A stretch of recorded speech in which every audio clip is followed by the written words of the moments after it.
Ada satu orang di antara kita mungkin tahajudnya 10 rakaat setiap malam, duhanya 12 rakaat setiap pagi, baca Qur'annya one day one juz, satu hari satu juz, malamnya one night one juz, satu malam satu juz.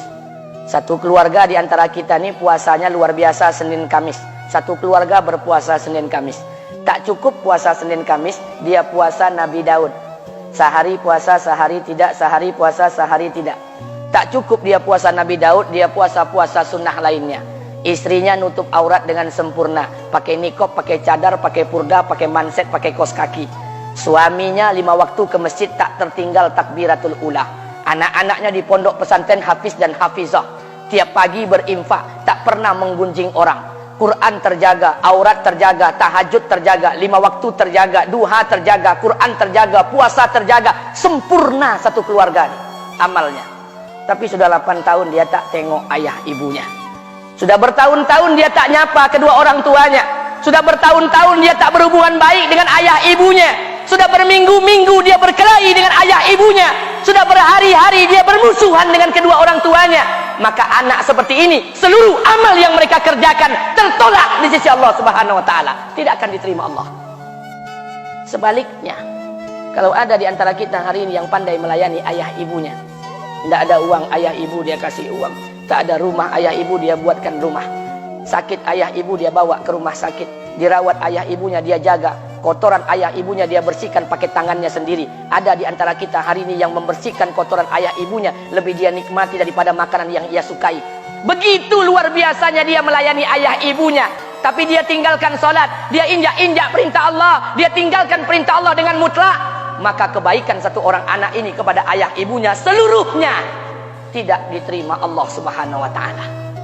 Atau jangan-jangan inilah yang menjadi penyebab amal kita tak diterima Allah. Atau jangan-jangan inilah yang menjadi penyebab amal kita tertolak di sisi Allah. Kita sholat juga, kita sujud juga, kita puasa juga, kita ngaji juga, kita dengarkan ceramah juga. Maka oleh karena itu, Pak, Bu, ayah kita tuh tinggal di kampung, ayah ibu tinggal di kampung sana. Terkadang ayah ibu kita tak sekolah, SD, SMP, SMA tak tamat. Dia sekolahkan kita SD, SMP, SMA, S1, S2, S3 dengan harapan hidup kita lebih baik daripada keadaan dia sekarang. Tapi apa yang membuat kita jarang untuk menjenguk mereka? Saya ingin sampaikan buat kita bersama. Ayah ibu kita tak tahu kita ni eselon 1, eselon 2, Pak. Ayah ibu kita tak tahu pangkat PNS kita 3A, 3B, 3C, 3D, 4A, 4B, 4C, 4D. Ayah ibu kita tak tahu kita ni public figure. Ayah ibu kita tak tahu dan tak mau tahu. Yang dia tahu kita ni anaknya. Ayah ibu kita tak tahu kita punya sawit berapa. Ayah ibu kita tak butuh mobil kita. Dia tak butuh rumah kita. Tapi yang dia butuhkan kita. Apa yang membuat kita jarang untuk menjenguk mereka?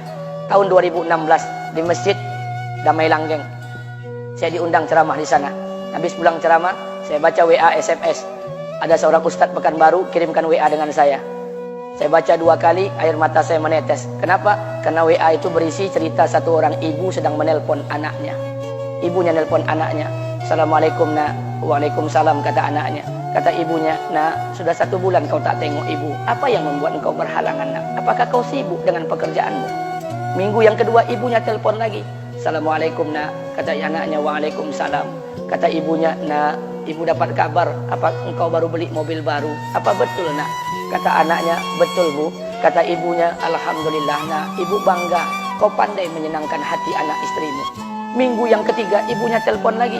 Assalamualaikum nak, kata anaknya. Waalaikumsalam. Kata ibunya, nak, ibu dapat kabar bahwa engkau baru beli rumah baru. Apa betul nak? Kata anaknya, betul bu. Kata ibunya, alhamdulillah nak, ibu senang kau bertanggung jawab dengan anak istrimu. Minggu yang keempat ibunya telepon lagi. Assalamualaikum nak. Waalaikumsalam. Kata ibunya, nak, tadi ibu pergi ke pasar, ibu jumpa temanmu di pasar. Kata temanmu di pasar, temanmu banyak bercerita tentang kamu. Kata temanmu tadi, kamu baru beli anak anjing seharga 40 juta dari negeri Belanda. Apa betul nak? Kata anaknya, betul. Kata ibunya, nak, dengarkan pesan ibu untuk terakhir kalinya. Apa pesan ibunya? Wahai anakku, engkau pelihara 1 ekor anjing. Kau siapkan harga anjing 40 juta. Kau siapkan rumah untuk anjingmu depan rumahmu. Kau jaga anjingmu pagi, siang, dan sore. Kau mandikan anjingmu pagi, siang, dan sore. Kau kasih makan anjingmu pagi, siang, dan sore. Demi Allah nak, dengarkan pesan ibu untuk terakhir kalinya. Apa kata ibunya?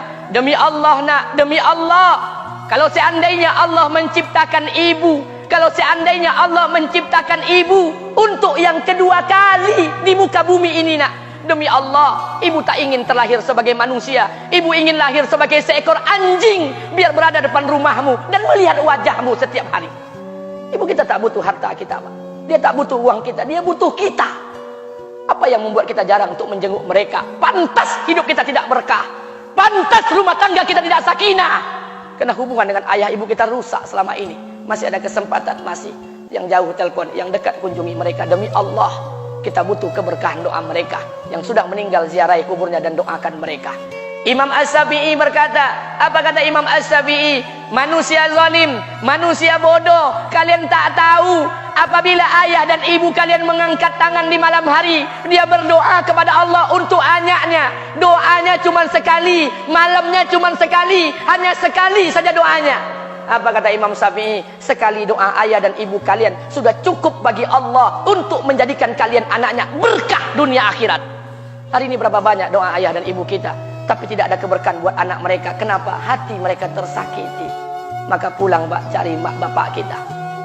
Kita punya rumah hari ini, Bu. Kita punya rumah, punya harta, punya uang, punya pekerjaan, punya kekayaan, punya sawit. Kita jadi orang hari ini jadi pegawai bukan kena sarjana kita, Pak. Kita jadi orang hari ini bukan kena otak kita. Kita jadi orang hari ini bukan kena kepintaran kita. Kita jadi orang hari ini jangan-jangan kena keberkahan doa ayah dan ibu kita yang tak pandai tulis baca di kampung sana. Cari mak bapak kita, Pak. Demi Allah, kita butuh keberkahan doa mereka. Apa guna di kehidupan dunia sementara Allah tidak ridho dengan kehidupan kita? Pantas amal kita tertolak di sisi Allah. Maka pulang ke rumah, cari mak dan bapak kita yang masih hidup, duduk bersama mereka. Kalau seandainya kita tak bisa membahagiakan mereka, jangan pernah menyusahkan mereka. Kalau seandainya kita tak bisa membuat mereka tertawa, jangan pernah membuat mereka menangis. Demi Allah, kita hanya punya satu ayah kandung, kita hanya punya satu ibu kandung. Tidak akan ada ayah kandung yang kedua, tidak akan ada ibu kandung yang kedua. Harta kita cuma satu, ayah kita cuma satu, ibu kita cuma satu. Tidak akan ada ayah kandung yang kedua, tidak akan ada ibu kandung yang kedua. Pangkat jabatan bisa dicari, harta bisa diraih, kesempatan membahagiakan ayah dan ibu kita hanya sekali di kehidupan dunia ini, Pak. Pulanglah. Ketika mereka memanggil, tinggalkan istri, tinggalkan pekerjaan, tinggalkan semua proyek kita. Demi Allah, datangi mereka. Kata Nabi, sesaat kalian duduk bersama ayah dan ibu kalian akan mendatangkan keberkahan. Kenapa kalian tidak duduk bersama mereka? Jangan-jangan inilah yang menjadi penyebab amal-amal kita tertolak di sisi Allah.